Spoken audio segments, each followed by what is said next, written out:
1 ಸಮುವೇಲನು 16ನೇ ಅಧ್ಯಾಯ 14ನೇ ವಾಕ್ಯ. ಯೆಹೋವನ ಆತ್ಮವು ಸೌಲನನ್ನು ಬಿಟ್ಟು ಹೋಯಿತು. ಯೆಹೋವನು ಕಳುಹಿಸಿದ ದುರಾತ್ಮವು ಬಂದು ಅವನನ್ನು ಪೀಡಿಸುತ್ತಿತ್ತು.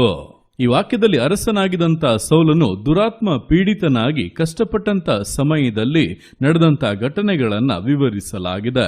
ನೋಡುವಂತ ಸಮಯದಲ್ಲಿ ಈ ವಾಕ್ಯದಲ್ಲಿ ಸ್ಪಷ್ಟವಾಗಿ ಬರೆಯಲ್ಪಟ್ಟಿದೆ, ಯೆಹೋವನ ಆತ್ಮವು ಸೌಲನನ್ನು ಬಿಟ್ಟು ಹೋಯಿತು ಎಂಬುದಾಗಿ. ಅಂದರೆ ಬಿಟ್ಟು ಹೋಯಿತು ಎಂಬುದಾಗಿ ಹೇಳುವಾಗ ಅವನಲ್ಲಿ ದೇವರ ಆತ್ಮನು ಇದ್ದನು ಎಂಬುದಾಗಿ ಸ್ಪಷ್ಟವಾಗಿ ತಿಳಿಯಬಹುದಾಗಿದೆ. ಹಾಗಾದರೆ ಇದ್ದಂತ ದೇವರ ಆತ್ಮನು ಅವನನ್ನು ಬಿಟ್ಟು ಹೋಗುವುದಕ್ಕೆ ಕಾರಣವೇನೆಂಬುದಾಗಿ ಗಮನಿಸುವಾಗ ಸೌಲನು ಪದೇ ಪದೇ ದೇವರ ಮಾತುಗಳನ್ನ ಕೇಳದೆ ಅವಿಧೇಯನಾಗಿ ನಡೆದುಕೊಂಡನು. ದೇವರು ಹೇಳಿದ್ದನ್ನ ಮಾಡುವುದನ್ನು ಬಿಟ್ಟು ತನ್ನ ಸ್ವಂತ ಆಲೋಚನೆಯ ಪ್ರಕಾರವಾಗಿ ತಾನು ಬಯಸಿದ ಹಾಗೆ ವಿಷಯಗಳನ್ನ ನೆರವೇರಿಸುವುದಕ್ಕೆ ಮುಂದಾದಂತ ನಿಮಿತ್ತವಾಗಿ ಈಗ ದೇವರ ಆತ್ಮನಿಗೆ ಅವನಲ್ಲಿ ಯಾವುದೇ ಕೆಲಸ ಇಲ್ಲದೆ ಅದು ಬಿಟ್ಟು ಹೋಯಿತು. ದೇವರಿಂದ ಕಳುಹಿಸಲ್ಪಟ್ಟಂತ ಇಲ್ಲ, ದೇವರು ಅನುಮತಿ ಕೊಟ್ಟಂತ ದುರಾತ್ಮವು ಬಂದು ಅವನನ್ನು ಪೀಡಿಸುವುದಕ್ಕೆ ಪ್ರಾರಂಭಿಸಿತು. ಅಂದ್ರೆ ದೇವರ ಆತ್ಮವು ನಮ್ಮೊಳಗೆ ವಾಸವಾಗಿರಬೇಕಂದ್ರೆ ನಾವು ದೇವರ ಮಾತುಗಳನ್ನ ಕೇಳೋದಕ್ಕೆ ವಿಧೇಯರಾಗಿ ನಡೆದುಕೊಳ್ಳಬೇಕು. ವಿಧೇಯತೆ ಇಲ್ಲದವರ ಬಳಿ, ವಾಕ್ಯವನ್ನು ಅನುಸರಿಸದೇ ಇರುವವರ ಬಳಿ ದೇವರಾತ್ಮನು ಇರುವುದಕ್ಕಾಗಲಿ ಅವರೊಟ್ಟಿಗೆ ವಾಸ ಮಾಡುವುದಕ್ಕಾಗಲಿ ಸಾಧ್ಯವೇ ಇಲ್ಲ. ಆದ್ದರಿಂದಲೇ ವಾಕ್ಯವು ಹೇಳುವಂಥದ್ದು ಯಜ್ಞಗಳನ್ನು ಅರ್ಪಿಸುವುದಕ್ಕಿಂತ ಮಾತು ಕೇಳುವುದು ಉತ್ತಮ ಎಂಬುದಾಗಿ. ಆದ್ದರಿಂದ ದೇವರ ಮಾತುಗಳನ್ನು ನಾವು ಕೇಳುವಾಗ ಅದಕ್ಕೆ ಪೂರ್ಣ ವಿಧೇಯರಾಗಿ ನಡೆದುಕೊಳ್ಳುವಂಥದ್ದು ದೇವರು ಹೇಗೆ ಬಯಸುತ್ತಾರೋ ಅದೇ ರೀತಿಯಾಗಿ ನಾವು ಕಾರ್ಯಗಳನ್ನು ಮಾಡುವಂಥದ್ದು ಬಹಳ ಬಹಳ ಮುಖ್ಯ. ಆ ರೀತಿಯಾಗಿ ನಾವು ಮಾಡುವಾಗಲೇ ಪರಿಶುದ್ಧಾತ್ಮ ನಮ್ಮಲ್ಲಿ ಸಂತೋಷ ಪಡುವಂಥದ್ದು, ನಮ್ಮಲ್ಲಿ ವಾಸವಾಗಿದ್ದು ತನ್ನ ಕಾರ್ಯಗಳನ್ನ ಇನ್ನೂ ಹೆಚ್ಚಾಗಿ ಪ್ರಕಟಿಸಿ ತೋರಿಸುವಂಥದ್ದು.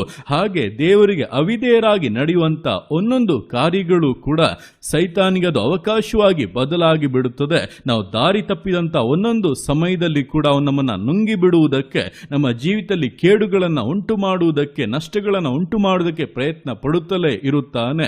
ಒಂದು ವೇಳೆ ಸಿಕ್ಕಿ ಬಿದ್ದರೆ ಜೀವಿತವನ್ನೇ ಹಾಳು ಮಾಡುವಂತೆ ಕಾರ್ಯಗಳನ್ನ ಮಾಡಿಬಿಡುತ್ತಾನೆ. ಆದ್ದರಿಂದಲೇ ದಾವೀದನು ಕೂಡ ತನ್ನ ಪಾಪಗಳನ್ನು ಅರಿಕೆ ಮಾಡಿ ದೇವರ ಮುಂದೆ ಪ್ರಾರ್ಥಿಸುವಾಗ ಅವನು ಪ್ರಾರ್ಥಿಸಿದಂತ ಒಂದು ಮುಖ್ಯವಾದಂತಹ ವಿಷಯ, ದೇವರೇ ನಿನ್ನ ಪರಿಶುದ್ಧ ಆತ್ಮನನ್ನ ನನ್ನಿಂದ ತೆಗೆದು ಬಿಡಬೇಡ ಎಂಬುದಾಗಿ. ಅಂದರೆ ದೇವರ ಆತ್ಮ ನಮ್ಮೊಳಗೆ ಇದ್ದು ನಡೆಸುವುದರ ಪ್ರಾಮುಖ್ಯತೆ ದಾವೀದನಿಗೆ ತಿಳಿದಿತ್ತು.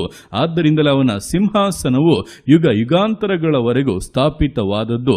ಆದ್ದರಿಂದ ದಿವಸಗಳಲ್ಲಿ ಎಚ್ಚರಿಕೆಯಾಗಿರಿ. ನಮ್ಮಲ್ಲಿ ವಾಸವಾಗಿರುವಂತಹ ಪರಿಶುದ್ಧಾತ್ಮನು ಸಂತೋಷವಾಗಿ ನಮ್ಮೊಳಗೆ ಇರಬೇಕಂದರೆ, ನಮ್ಮಲ್ಲಿ ಸಂತೋಷವಾಗಿ ತನ್ನ ಕಾರ್ಯಗಳನ್ನ ಮಾಡಬೇಕು ಅಂದರೆ, ತನ್ನ ಬಲವನ್ನ ತೋರ್ಪಡಿಸಬೇಕು ಅಂದರೆ ನಾವು ದೇವರ ವಾಕ್ಯಗಳನ್ನ ಕೇಳಿ ಆತನು ಹೇಳುವ ಹಾಗೆ ಪ್ರತಿಯೊಂದು ವಿಷಯಗಳನ್ನ, ಪ್ರತಿಯೊಂದು ಕಾರ್ಯಗಳನ್ನ ನೆರವೇರಿಸಬೇಕು. ನಮ್ಮ ಆಲೋಚನೆಗಳನ್ನ, ನಮ್ಮ ಜ್ಞಾನಗಳನ್ನ, ನಮ್ಮ ತಿಳುವಳಿಕೆಗಳನ್ನ, ನಮ್ಮ ಎಲ್ಲ ಅನುಭವಗಳನ್ನು ಕೂಡ ಬದಿಗಿಟ್ಟು ದೇವರು ಹೇಳಿದಕ್ಕೆ ನಾವು ವಿಧೇಯರಾಗುವುದಾದರೆ ಅಂಥವರು ಪರಿಶುದ್ಧಾತ್ಮನಿಂದ ನಡೆಸಲ್ಪಡಬಹುದು. ಅಂಥವರೇ ನಿಜವಾಗಿ ಪರಿಶುದ್ಧಾತ್ಮನ ವರಗಳಿಂದಲೂ ಕೂಡ ಶೋಭಿಸುವುದಕ್ಕೆ ಸಾಧ್ಯ. ಆದ್ದರಿಂದ ಈ ದಿವಸಗಳಲ್ಲಿ ಪರಿಶುದ್ಧಾತ್ಮ ನಮ್ಮಲ್ಲಿ ವಾಸವಾಗಿರುವಂತೆ ಆತನ ಕಾರ್ಯಗಳು ನಮ್ಮಲ್ಲಿ ನಮ್ಮ ಮೂಲಕವಾಗಿ ನೆರವೇರುವಂತೆ, ಅನೇಕರಿಗೆ ನಾವೊಂದು ಆಶೀರ್ವಾದ ನಿಧಿಯಾಗಿ ಪ್ರಕಾಶಿಸುವಂತೆ, ದೇವರ ನಾಮದ ಮಹಿಮೆಯನ್ನ ಎತ್ತಿ ಹಿಡಿಯುವಂತೆ, ದೇವರ ಮಾತುಗಳನ್ನ ಕೇಳಿ ಆತನ ಆಗ್ರಹಾನುಸಾರವಾಗಿ ವಿಷಯಗಳನ್ನ ನೆರವೇರಿಸುತ್ತಾ ಸಮರ್ಪಣೆಯಿಂದ, ದೃಢತೆಯಿಂದ, ನಂಬಿಗಸ್ತತೆಯಿಂದ ವಿಶ್ವಾಸ ಜೀವಿತಗಳನ್ನ ಮುನ್ನಡೆಸೋಣ. ದೇವರ ಕರಗಳಲ್ಲಿ ಸಮರ್ಪಿಸಿ ಪ್ರಾರ್ಥಿಸೋಣ. ಯೇಸುವೆ ಸ್ತೋತ್ರ ರಾಜ, ಕೊಟ್ಟಂತ ದಿವಸಕ್ಕೋಸ್ಕರ ಸ್ತೋತ್ರ ಕರ್ತನೆ. ಈ ದಿವಸ ನಿನ್ನ ಕರಗಳಲ್ಲಿ ಸಮರ್ಪಿಸ್ತಾನೆ. ಪ್ರತಿಯೊಂದು ಜೀವಿತಗಳನ್ನು ನೀನು ಆಳ್ವಿಕೆ ಮಾಡು, ಬಲಪಡಿಸು ಕರ್ತನೆ.